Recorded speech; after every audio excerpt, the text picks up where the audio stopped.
es un colectivo de abogados y abogadas laboralistas que surgió en la década del 90 a raíz de las luchas que se daban en ese momento en un contexto neoliberal de flexibilización laboral. Les pido disculpas, pero bueno, Nina, que es la perra de casa, está ladrando porque entra alguien. Son las cosas del mundo virtual desde casa. Bueno, como les decía, surge la asociación en la década del 90 y ha tenido distintas acciones, distintos desempeños a lo largo del tiempo, siempre con un objetivo claro, que es tratar de que la directiva constitucional del artículo 14 bis de esta protección preferencial para las personas que trabajan sea realidad en las distintas facetas de los vínculos laborales, tanto cuando se desarrollan como cuando se terminan. Dicho esto, tenemos una orientación claramente protectoria de las personas que trabajan, y todo lo que hacemos lo hacemos con esa orientación. A quienes les interese poder sumarse a la asociación, las puertas siempre están abiertas. Hecha la aclaración de cuál es nuestra orientación. Nosotros no somos una asociación de abogados de empleadores y de abogados de trabajadores. Si bien algún colega puede hacer algún tema por la parte empleadora, siempre tenemos una visión protectoria. Así que después, quienes se quieran sumar o estén interesados, nos pueden contactar y les contamos un poco más para que se puedan sumar. Quería recordarles el tema de los certificados. Quienes quieran certificados, el valor es de 500 pesos por cada uno de los módulos que vamos a realizar. Después se contactan al mail donde se inscribieron y se les pasan los datos para que puedan hacer efectivo el pago.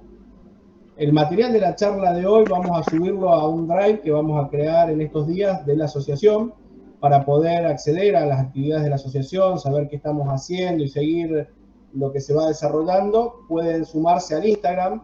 Nos hemos modernizado en el último tiempo, gracias a compañeras y compañeros jóvenes con manejo de la tecnología, como Rocío y otras y otros. Así que pueden seguirnos en Instagram.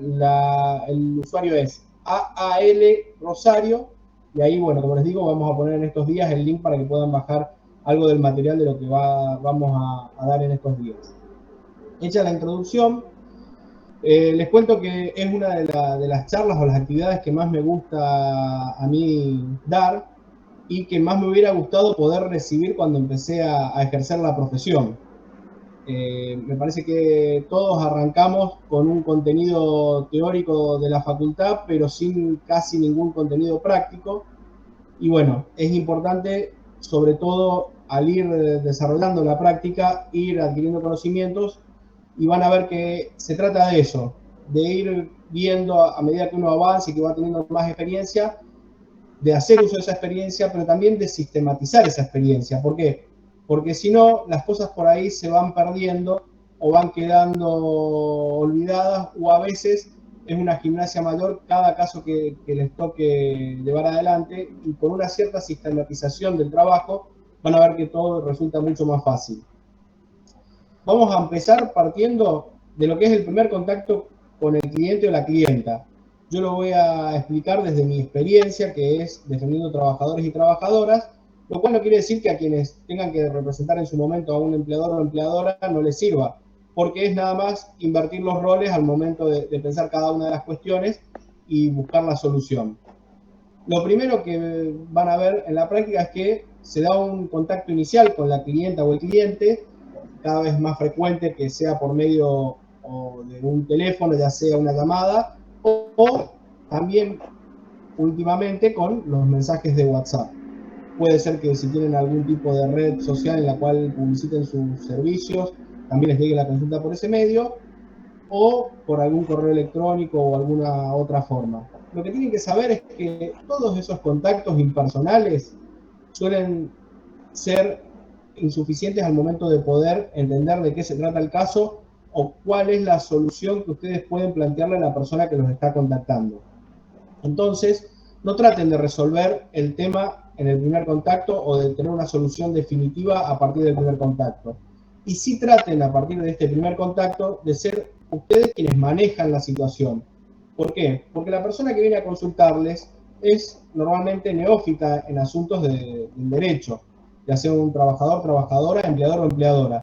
Y si ustedes no logran manejar la situación, van a ver que las cosas muchas veces se terminan yendo por las ramas, hablando mal y pronto, o se termina perdiendo tiempo que por ahí es útil en lugar de poder avanzar de manera concreta y rápida en la solución del asunto. Muchas y muchos de ustedes, veo caras conocidas, pero también veo que son la mayoría jóvenes o personas que están iniciándose en la profesión, entonces a veces les va a costar esta gracia de empezar con respeto y sin hacerlo de manera chocante, imponerse, porque si no van a ver que si ustedes no manejan la situación, muchas veces las cosas van por un carril que no sería el deseado. Entonces lo que tienen que tratar en este primer contacto es lograr que la persona que los contacta resuma cuál es el motivo de ese contacto. ¿Está? Me despidieron, me sancionaron, no estoy conforme con algo que está pasando en mi trabajo, tengo dudas sobre ciertos derechos si los están cumpliendo o no. Tratar de tener en concreto cuál es el motivo del llamado.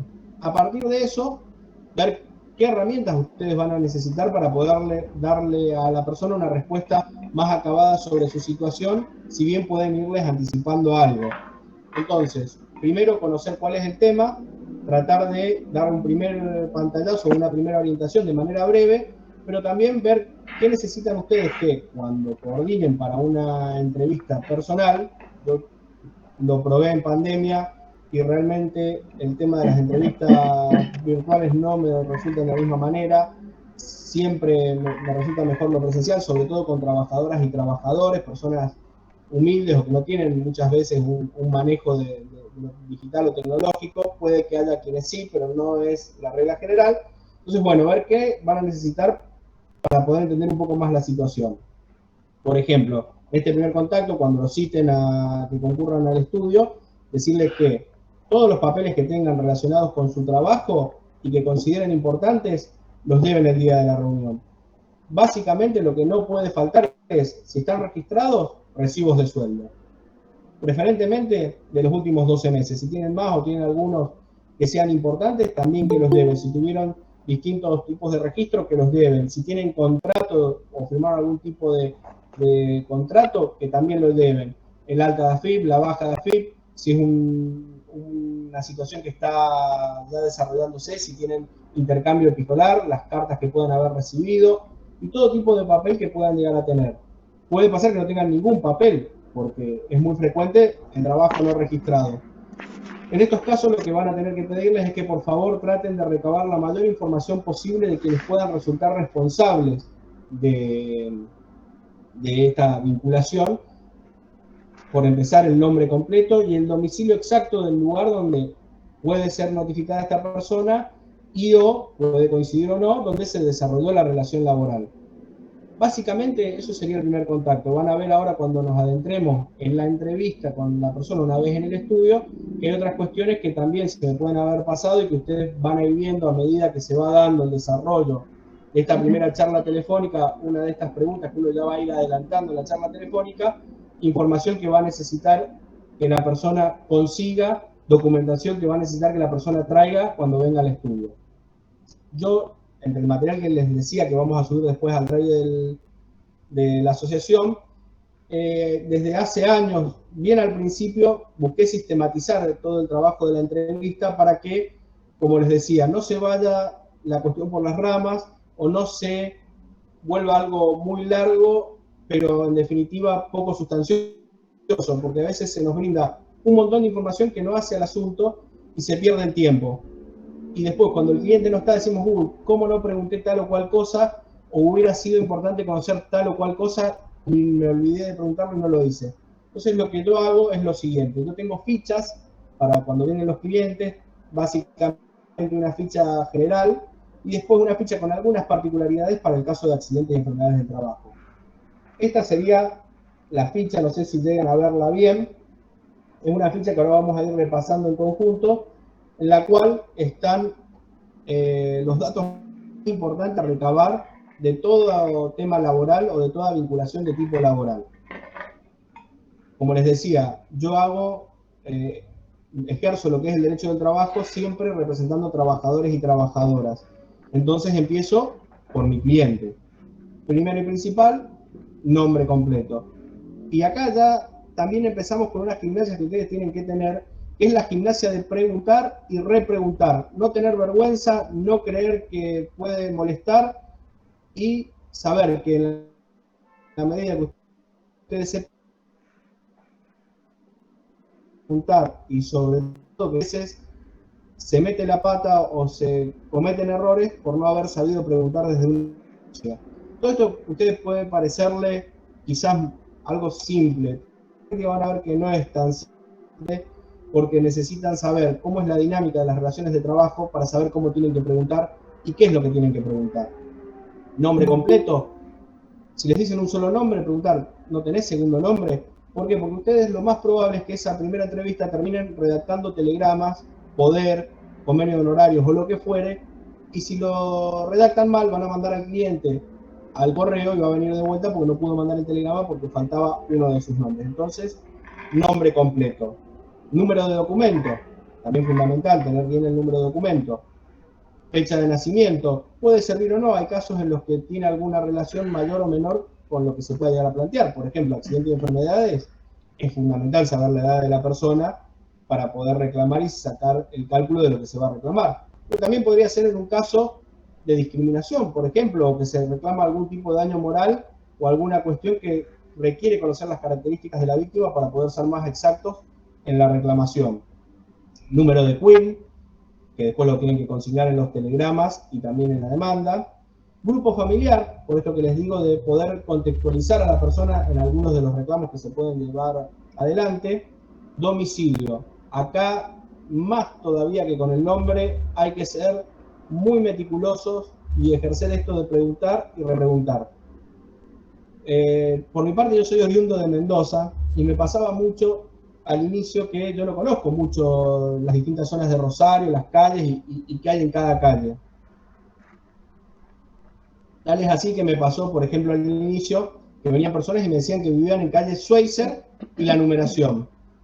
Y yo en ese momento no sabía que es una zona en la cual hay muchos monobloc. Y yo no sabía que acá en Rosario hay muchos más monobloc que en Mendoza, y que el monobloc no solo necesitas la numeración y la calle, sino también hasta la escalera, puerta, piso, una serie de datos que si uno no los consigna correctamente puede que tenga problemas al momento de esperar la respuesta de la otra parte porque nunca llegue, porque uno cometió el error al consignar el domicilio. Entonces en el domicilio tienen que tratar de preguntar. Si les dicen una calle y un número, tómense el trabajo de preguntar, ¿es una casa que da al frente? ¿Está bien numerada? ¿Se ve? ¿Tenés problema al recibir? Sobre todo si les dicen es un pasillo. Bueno, ¿está bien numerado? ¿Es con departamento? ¿Recibís sin problema la correspondencia? ¿Por qué? Porque todo lo que es el intercambio epistolar requiere de exactitud en los domicilios para que se pueda realizar, porque si no llega al domicilio exacto y no hay alguien que atienda y reciba la correspondencia, puede que esa correspondencia nunca llegue al destinatario. Yo lo que hago, además de preguntar esto, muchas veces es constituir el domicilio, sobre todo en caso de duda, en el estudio jurídico. Quienes tengan el estudio jurídico en algún edificio de oficinas o en algún edificio que tenga portero las 24 horas o durante el horario de atención al público, muchas veces es recomendable ya constituir el domicilio o poner el domicilio en lugar del cliente, poner el domicilio del estudio para asegurarnos la respuesta. Nunca es bueno litigar a ciegas y nunca es una buena estrategia frustrar las notificaciones. Siempre es preferible, si las noticias, por malas que sean, conocerlas a no saber de qué se trata y encontrarse después con la sorpresa. Número de teléfono. Acá también hay que ser muy meticulosos al preguntar y no quedarse con un solo número y menos con un celular, que es hoy el número de teléfono por excelencia. Porque ustedes tienen que tener siempre contacto con sus clientes. Y si a ese cliente le roban el celular, lo pierde o cambia el número en el transcurso de los juicios, lamentablemente cada vez más largos, cuando ustedes lo quieran contactar o la quieran contactar para una audiencia, no van a poder hacerlo. Entonces tratar de conseguir un número fijo. Si es de la casa de la persona, mejor. Si no, de algún familiar que haga mucho tiempo que lo tenga, que tenga contacto con esa persona y que sea el reaseguro. Correo electrónico, otra forma también de podernos contactar muchas veces cuando los teléfonos no funcionan. Y por ahí datos que también pueden servir para nosotros tener algún orden interno, qué fecha viene el cliente y por qué tema viene el cliente. Eso básicamente en cuanto a la persona que viene a consultarnos. Conocida una de las partes, pasamos a conocer a la otra de las partes. Normalmente el empleador, o a veces no, porque a veces creen que es el empleador, pero no lo es. Entonces siempre es muy importante conocer el derecho de fondo y tenerlo muy presente al momento de la entrevista, saber cómo preguntar y qué preguntar. Entonces preguntamos, ¿quién es tu empleador? Nos van a decir un nombre o una empresa. Si es por recibo de sueldo es mucho más fácil, pero sobre todo cuando no hay recibo de sueldo porque la relación no está registrada, hay que indagar. No quiere decir que cuando hay recibos no hay que indagar. En épocas de fraude, de tercerización, de interposición de personas, también hay que hacerlo para ver si hay otros responsables solidarios. Y esto es sumamente importante por múltiples motivos. Porque conocer desde un inicio todas las personas o empresas o personas jurídicas o personas físicas involucradas puede llevar a un éxito mucho más rápido en el reclamo. ¿Por qué? Porque si solamente nos centramos en un reclamado o reclamada y es una persona insolvente que pusieron en el camino para distraer, y no se van a molestar en buscar la posibilidad de un arreglo. A diferencia de si tocamos en la persona o en la empresa donde está el dinero, es más fácil que si las cosas están bien armadas, busquen la forma de una solución cuanto antes. Entonces preguntar, ¿era la única empresa? ¿Siempre estuviste registrado por esa empresa? Tener muy en cuenta la dinámica de las empresas de servicios eventuales, que en la mayoría de los casos contratan de manera fraudulenta y no apegándose a estas situaciones extraordinarias y transitorias de contratación que prevé la normativa aplicable. Una vez que definamos quién es la persona responsable y o las personas responsables, pueden ser personas físicas, personas jurídicas, o dentro de las personas jurídicas también las personas físicas. Es muy importante ver cuando hay relaciones deficientemente registradas y son sociedades las que registraron la relación, desde un inicio conocer quiénes son las personas jurídicas, las personas físicas que pueden resultar responsables. Hoy, por suerte, con las herramientas tecnológicas que tienen que tener siempre a mano, de ser posible la computadora conectada a internet al momento de la entrevista para, en caso de duda, poder chequear un domicilio, un nombre de una empresa o el dato que fuere. En el caso de las sociedades, muchas veces poniendo la sociedad, boletín oficial, Santa Fe en Google, pueden conseguir sin necesidad de ir al tribunal y mucho menos de pagar por un informe cuál es el estatuto, quiénes la conforman, quién es el administrador o administradora, y ya poner en el poder el nombre de esas personas que muy probablemente al momento de demandar serán demandadas en forma solidaria. Domicilio del empleador, lo mismo. Consignar bien el domicilio en la ficha porque va a ser el domicilio al cual vamos a enviar las misivas, y una misiva que no llega a destino por culpa nuestra es un problema. Si es por culpa de la otra parte, el problema es de la otra parte. Entonces, ver en el recibo de sueldo, ante la duda preguntar en este domicilio sigue funcionando la empresa. Hay veces que son empresas grandes en las cuales no hay duda de que funciona.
Sebastián, si te parece, te leo algunas que están acá en el chat.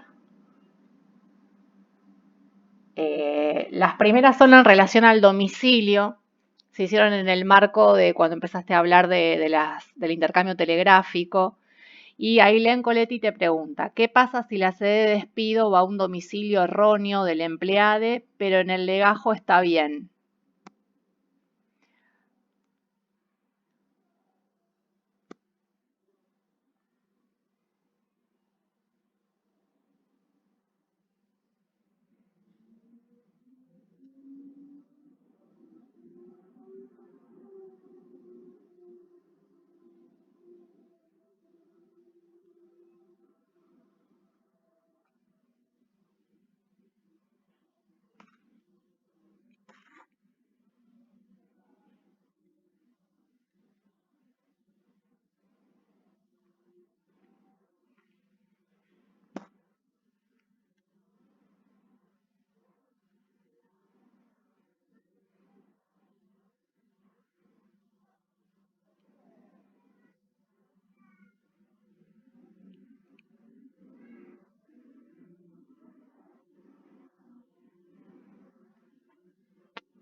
Muy bien, la segunda pregunta también de la doctora Coletti es si el domicilio no es donde ejerce funciones, o sea, si el domicilio del empleador, me imagino.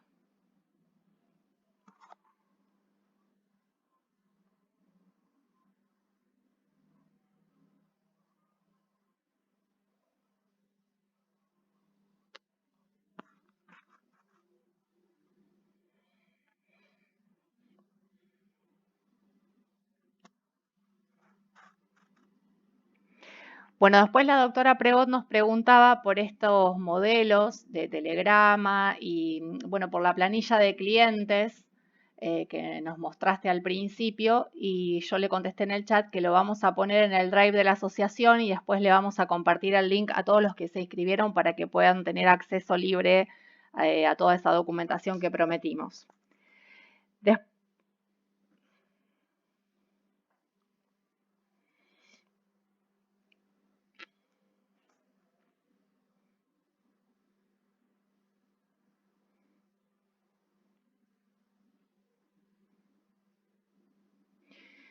Después, el doctor López nos decía, buenas tardes, quería saber si está habilitada la vía de trámite abreviado para el caso de despido indirecto por estar el trabajador registrado en otro convenio colectivo de trabajo, donde el salario es menor y no existen los plus que sí contempla el convenio colectivo de trabajo que en realidad le corresponde. Es decir, que hay un perjuicio económico al trabajador por esas diferencias salariales no abonadas. Esto, bueno, ya excede un poco a la charla que dimos, que es la parte previa de entrevista con el cliente y la parte, digamos, extrajudicial, pero no sé si querés contestarla, Seba.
Bueno, por otro lado, también la doctora Coletti nos pregunta cuál es el límite si el trabajador o trabajadora sigue teniendo contacto personal con les testigues. No sé si la doctora Coletti quiere abrir su micrófono para ampliar la pregunta, no sé si vos la entendiste, Seba.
Doctora Coletti, si quiere abrir el micrófono y ampliar la pregunta respecto a los testigos, por favor, hágalo.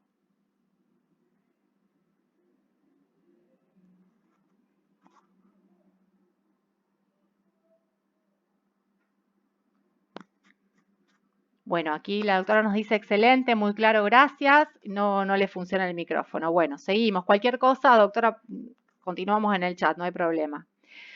Bueno, a ver, seguimos con las preguntas. ¿Qué pasa si el telegrama es devuelto porque no fue reclamado en el correo? ¿Se puede considerar notificado? Nos pregunta el doctor Bressan.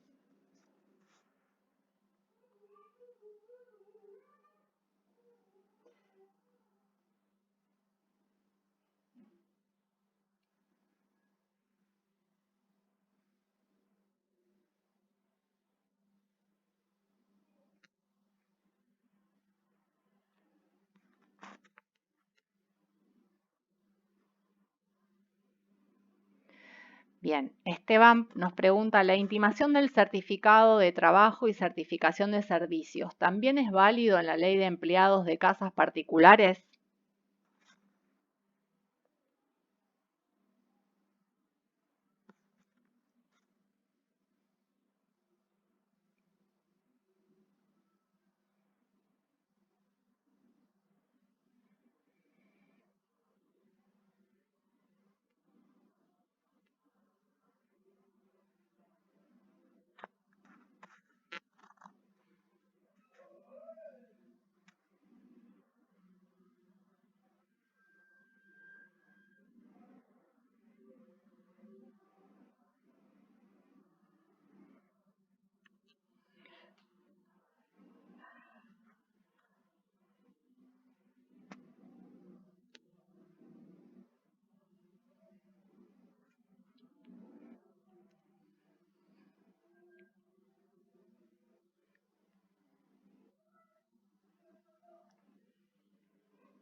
Bien, el doctor Leguizamón nos dice, tengo un caso de un taxista que luego de tener un accidente de trabajo y habiendo pasado el tiempo para el alta, se puso a disposición de la empleadora para que le otorgue tareas.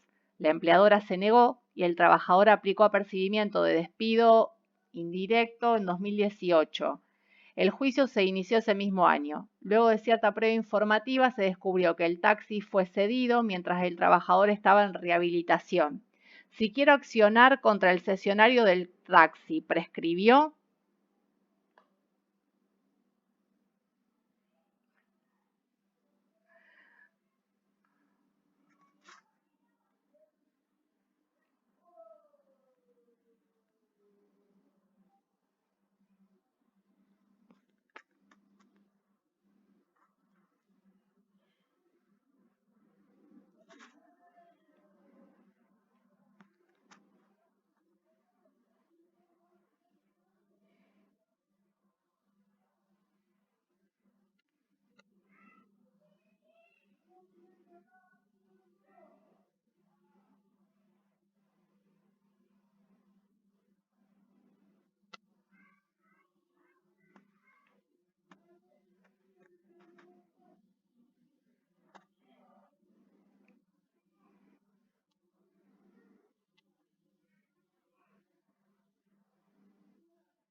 Bien, el doctor López nos pide que nos pases los datos del libro, del tuyo, que anunciaste en la charla.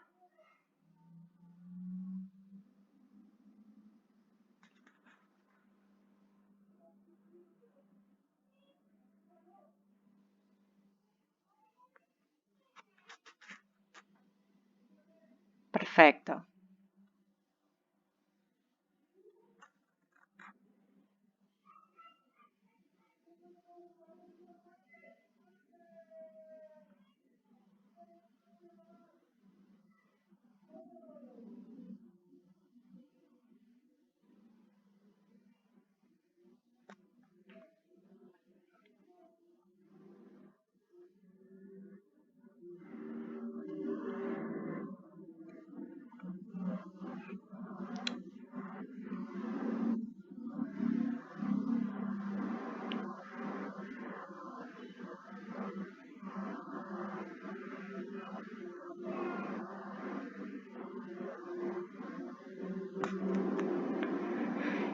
Bien, la doctora Pregot nos pregunta, dice, tiene un caso raro, mandamos telegrama laboral y no salió de la sucursal, es una empresa de seguridad.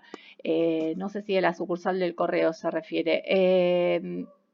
¿Vos entendiste, Seba?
La otra pregunta también de la doctora Pregot es, si el cartero pasa y no logra llegar a notificar, pero da aviso, el empleador no va, ¿se entiende que quedó notificado o debo enviarlo otra vez? Me imagino que es cuando te deja el aviso de visita. Claro.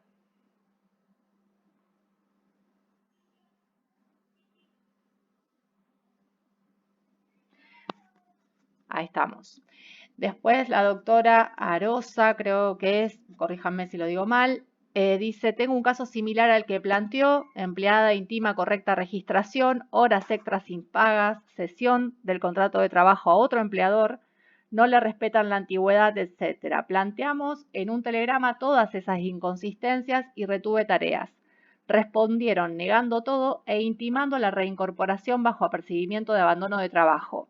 Luego contesto a eso, intimando nuevamente y haciendo otras aclaraciones, siempre bajo apercibimiento de considerar despedida a la empleada. Bueno, es más como que nos está contando un caso que tiene que ver con una pregunta que respondiste antes. Sí, sí. Ah, sí, por favor, adelante.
Bueno, después Esteban nos hace, tenemos varias preguntas de los colegas que por ahí exceden un poco el marco de la charla, pero hago brevemente el tema de los acuerdos espontáneos en el Ministerio de Trabajo. Nos pregunta si se puede hacer de cualquier convenio, si es cualquier convenio que se puede presentar. Si quieren estos temas, sobre todo también lo que es juicio abreviado, que es un temón y que amerita una clase aparte, todo este tipo de preguntas. Si querés, Eva, las contestás. Si no, lo podemos dejar como una inquietud para los próximos cursos.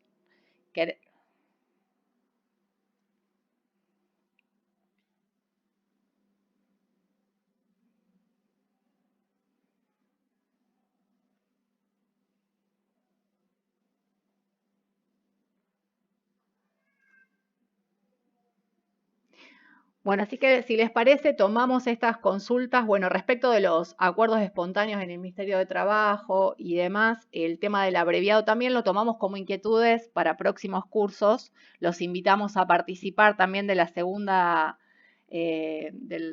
parte de este curso, que va a estar a cargo de la doctora Charo Dumas. Y por ahora, si no tienen más preguntas, vamos a finalizar el curso, así todos se van a descansar también. Sebastián, ¿querés agregar algo más?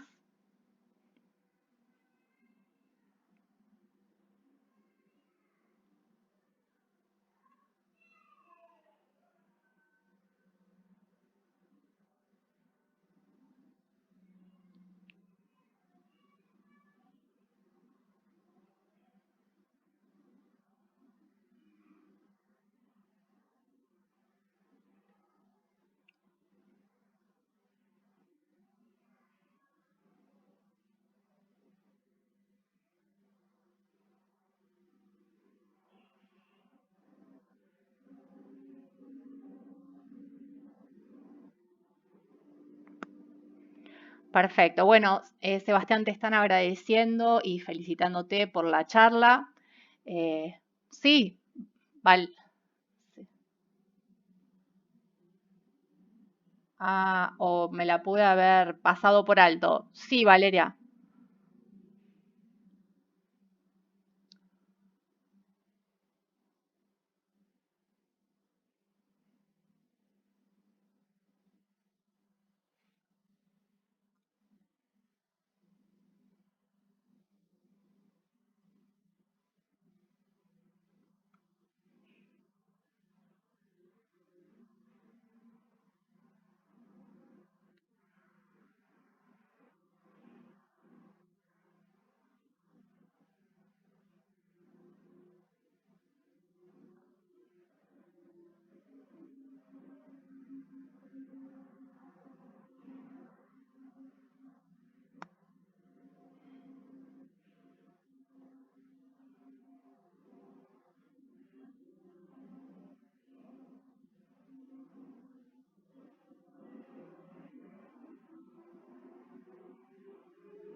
Bueno, volvemos a agradecerle la concurrencia, por haber permanecido todo este tiempo, 1 hora 18, llevamos de curso. Les agradecemos y los esperamos a la segunda etapa de este curso de formación con la doctora Charo Dumas.